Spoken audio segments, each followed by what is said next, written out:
Hay algo que está enraizándose en la sociedad argentina, por desgracia, y tiene que ver los altos niveles de violencia, primero discursivas, narrativas, eh, y luego el traslado de esas expresiones a lo material, ¿no? De lo simbólico a lo material. Y esto me da que pensar, porque violento uno se hace, no se nace violento, ¿no? Cuando nacemos, eh, la iglesia dice, bueno, vos venís con el pecado original, que no es tuyo, en realidad sos incorporado una patada en el traste a la cultura religiosa, a la cultura de tu familia, pero esencialmente vos no nacés violento. Violento puede ser el parto a veces, pero la persona no es violenta, la persona se vuelve violenta. Es decir, la violencia es una construcción, y es una construcción que tiene que ver con herramientas que a tal o cual persona le parece que le van a dar resultados. Estamos hablando de personas, podemos hablar también de espacios políticos, ¿sí? La mayoría de las veces uno sabe esa violencia no conduce a nada o conduce a lugares que son los que uno no estaba buscando, ¿no? Aunque es cierto que a veces la violencia crea realidades, ¿no? La hegemonía mundial de los Estados Unidos, todas las hegemonías se fueron construyendo sobre alguna acción violenta. Desde ya, el nuevo orden mundial, allí nacido en la Segunda Guerra, nace nada más y nada menos que una guerra y una definición monstruosa, ¿no? Que fue Nagasaki y Hiroshima, con lo cual uno entiende que la violencia existe. Para algunos incluso es la partera de la historia. Pero estamos en el siglo XXI y lo que queremos es una sociedad democrática, pacífica. Queremos vivir en paz. La mayoría de la gente quiere vivir en paz. Es cierto que a veces pareciera uno no poder vivir o no poder hacerlo de ese modo porque va al supermercado y te atacan los precios, vienen las boletas y te atacan los consumos. Eh, por lo tanto, la paz se hace difícil. Y uno siente que sobre uno descargan un montón de violencia y eso genera enojo, eh, nos vuelve irascibles. Y a veces eso se canaliza hacia tal o cual lugar. Siempre me sorprende cuando voy a la cancha cómo descarga la gente allí. No, porque unos vamos y otros. Que el juego se mira, no es que no se mira el juego.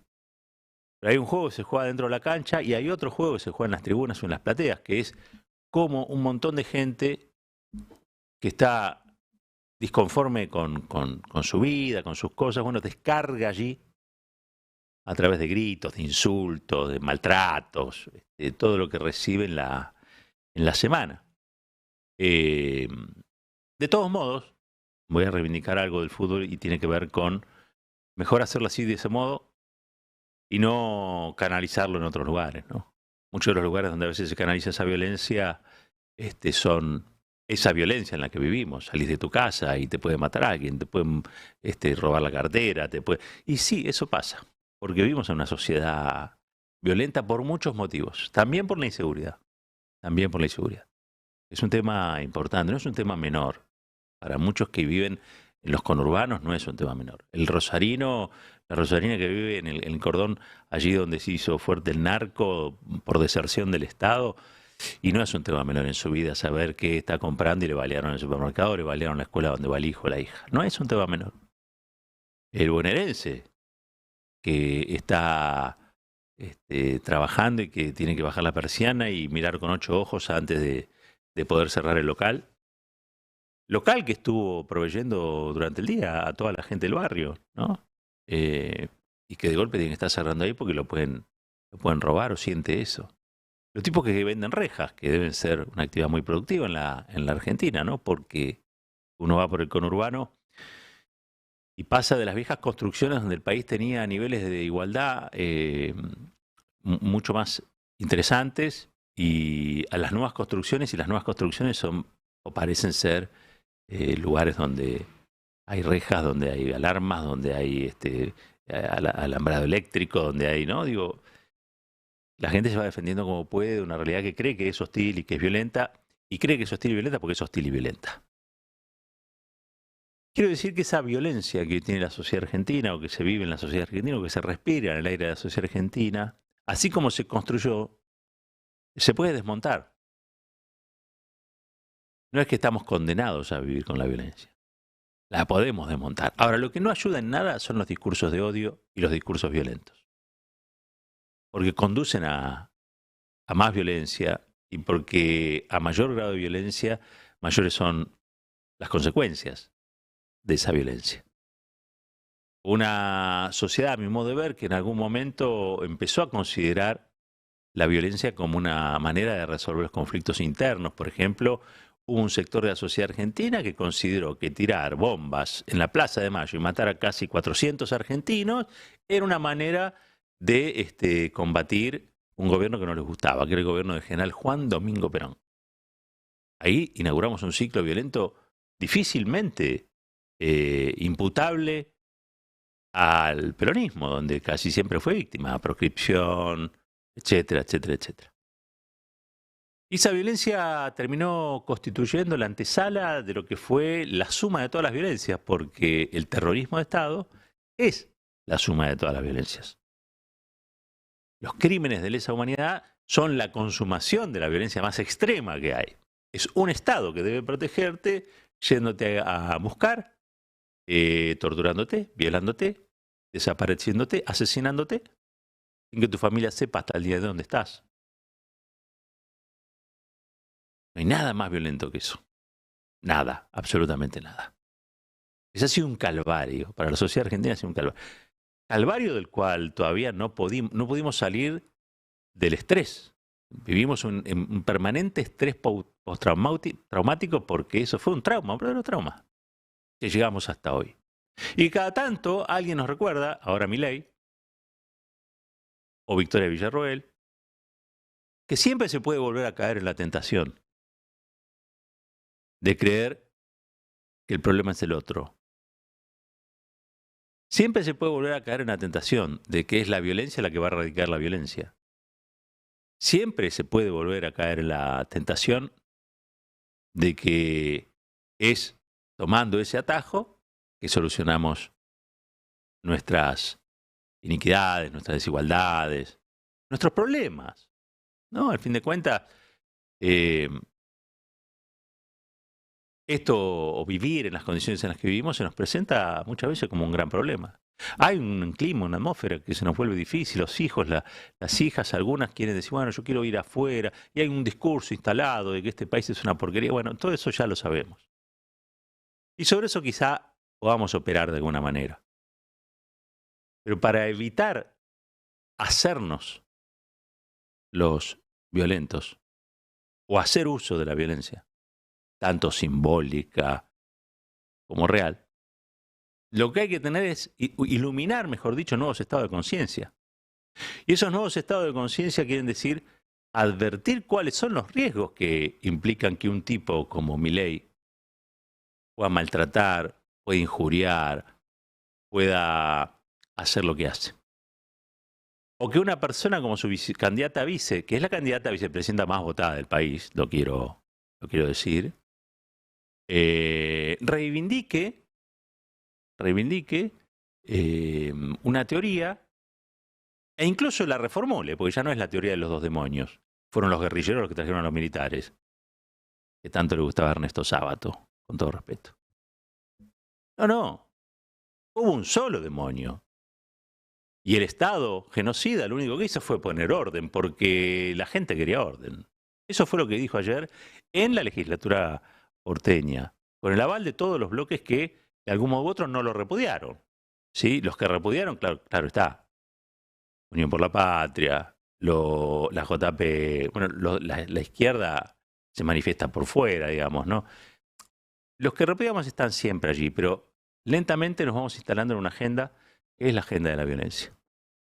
Esa agenda de la violencia es la que permite entender por qué un día le disparan en la cabeza a la vicepresidenta del país. Y también permite entender por qué eso fue tomado como un tema menor. Porque para que la violencia se imponga, necesita muchos cobardes.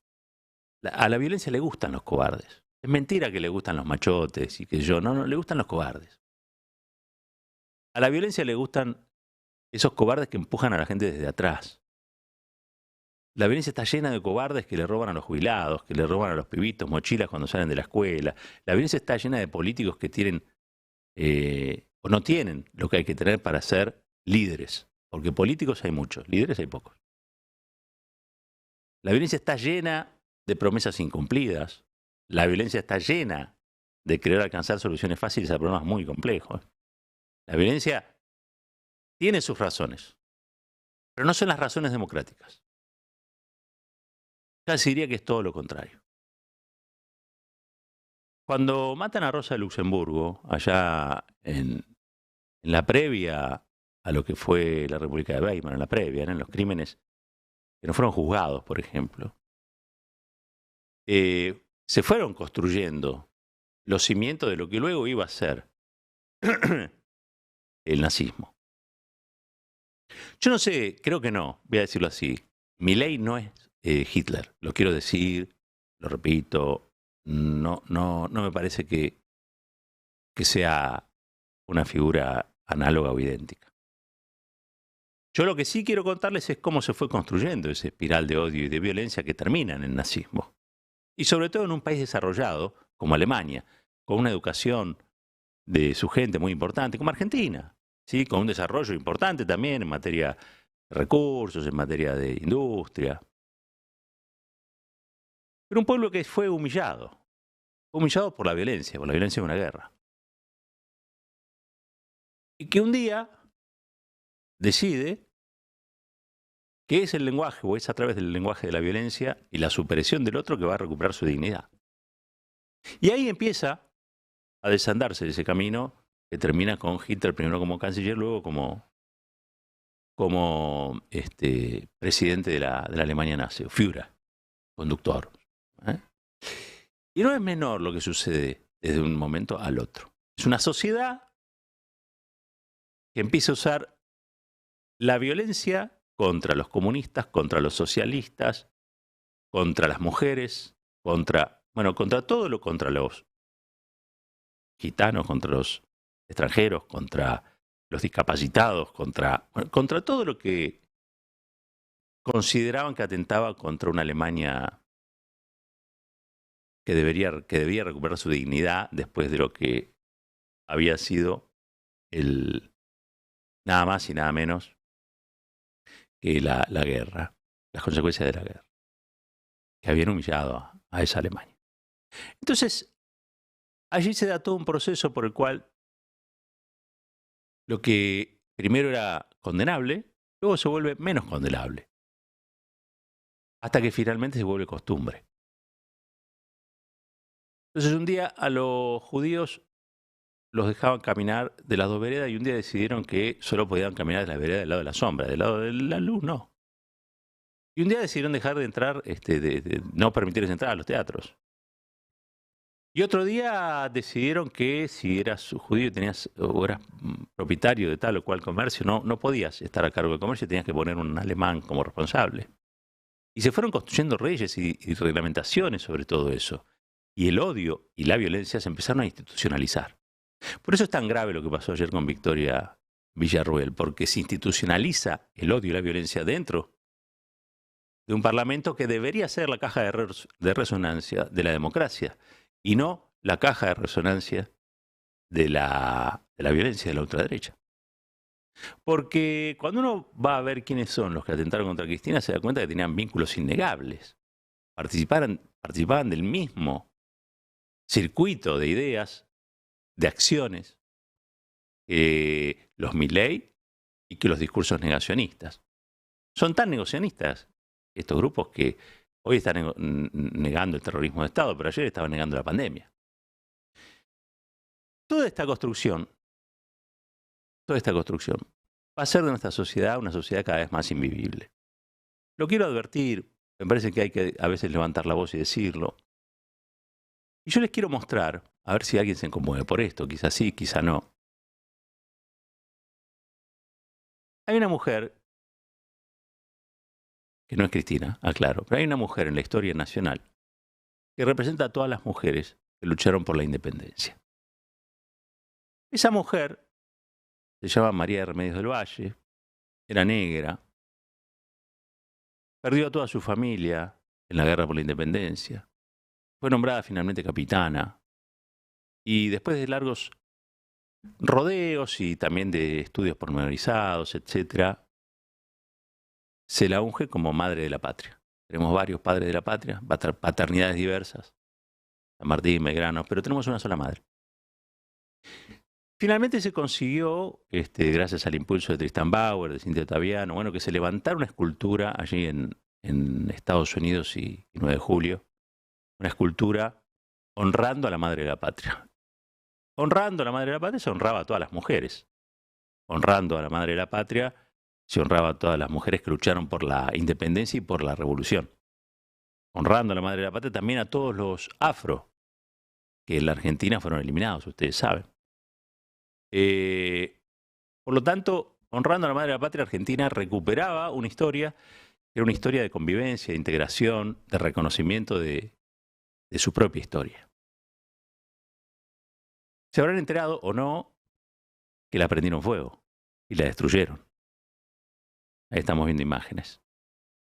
Mostrame la anterior, que era antes de ser quemada. Esa es la madre de la patria. Y mostrame la posterior. Quedaron unos palitos, ¿no? Eso ocurrió en pleno centro porteño, en la ciudad de las cámaras, de videovigilancia, de la mar en coche, unos truanes, todos los que gobiernan esta ciudad, a mí me dan tirria.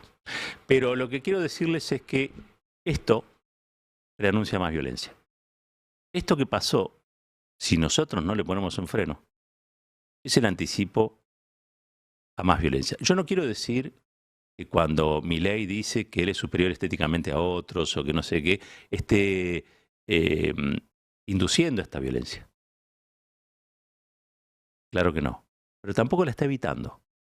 Porque cuando uno habla tiene que ser prudente. Nos dieron el don de la palabra para acercarnos, para hacer comunidad, para construir posibilidad, para llegar a entendernos.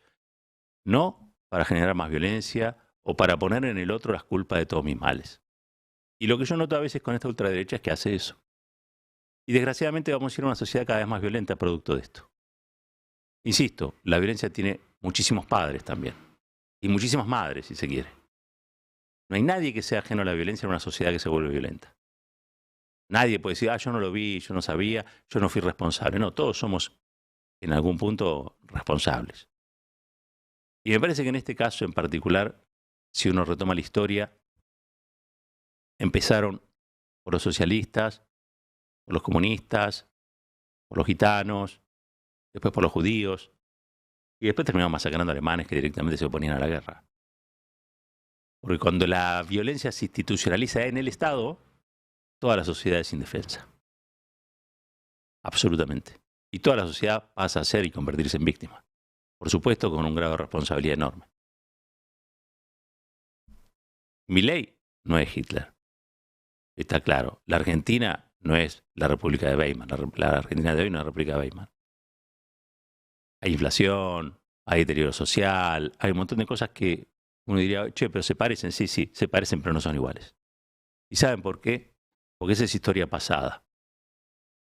Y nosotros lo que estamos discutiendo es el futuro. Todavía tenemos futuro. No lo echemos a perder. Un país unido por la radio.